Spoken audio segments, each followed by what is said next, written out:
A gente também está fazendo as aulas lá do seminário também pela internet, não é? Usando os recursos que a gente tem aí.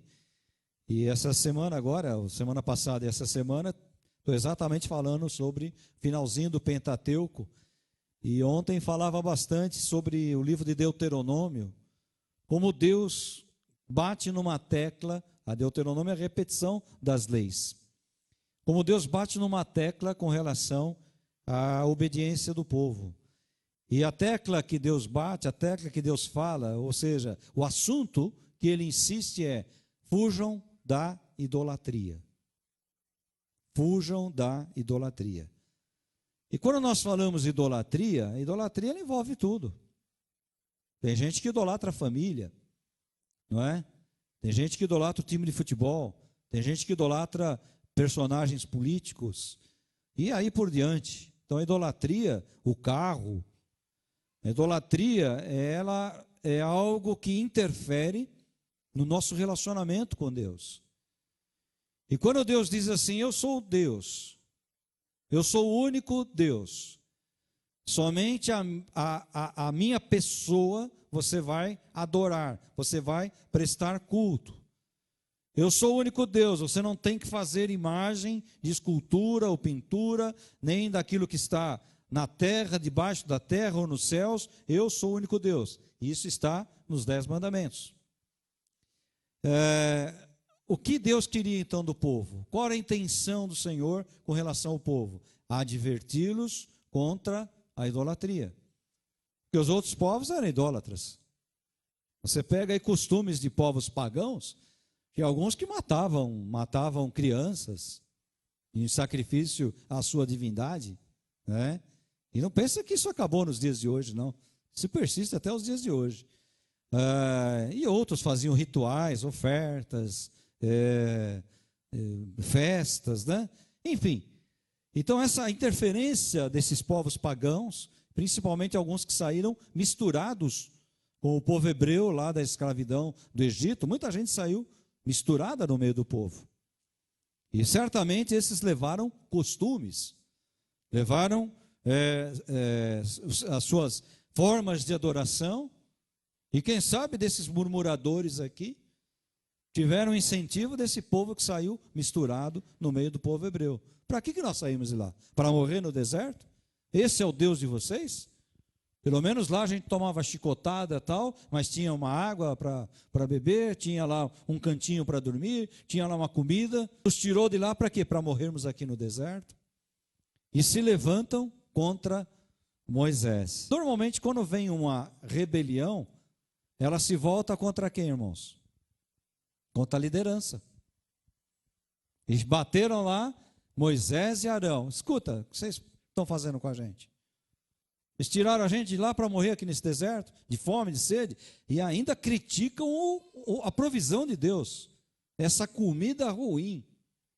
Olha só, que era a provisão de Deus. O maná, já foi provado que era uma espécie de alimento que era molhada.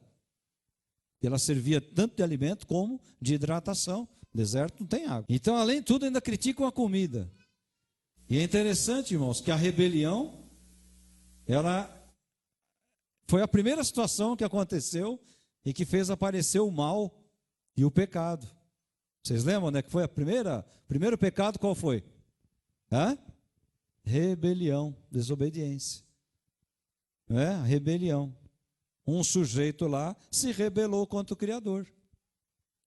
E todas as vezes que a gente assiste muito filme, às vezes, esses filmes de navio e tal, né? E os caras lá, os marujos, se rebelam contra o capitão, e sempre tem lá um grupo que vai junto.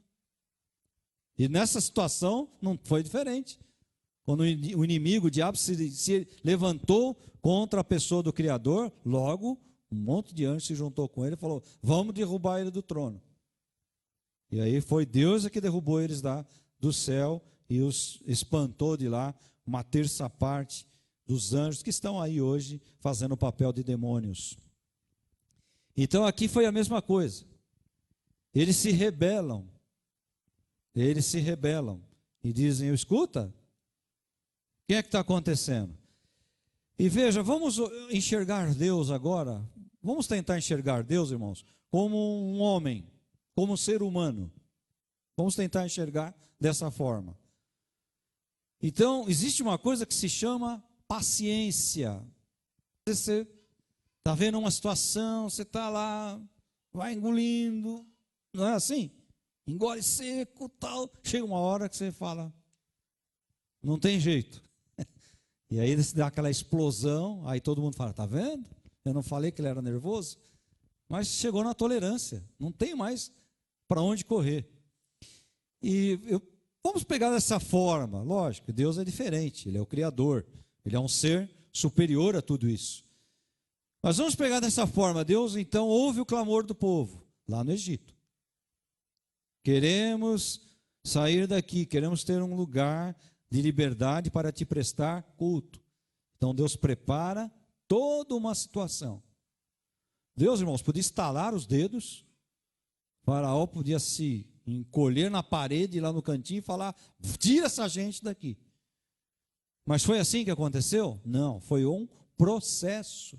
Então, irmãos, é interessante, né, essa questão do povo. Se levantam e vão lá em Moisés e Arão e falam, vocês tiraram a gente?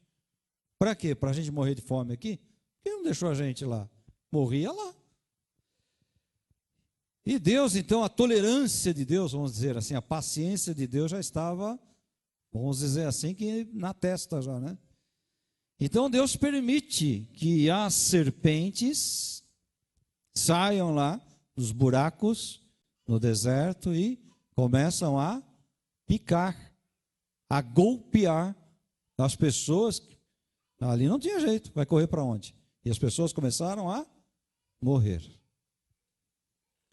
Quando as pessoas começam a morrer, elas lembram de quem? Quando a situação aperta, a gente lembra de quem? De Deus, né? Ora lá, viu? Você que é crente, ora lá. Você que é cristão, ora lá.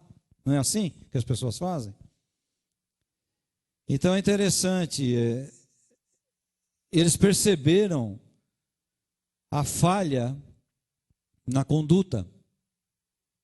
Eles perceberam. Alguma coisa está errada aqui. E novamente foram até Moisés e pediram, Moisés, ore a Deus, busque a Deus, interceda novamente por nós diante do Senhor, para que o Senhor tenha misericórdia, porque vai começar a morrer gente aqui que não acaba mais.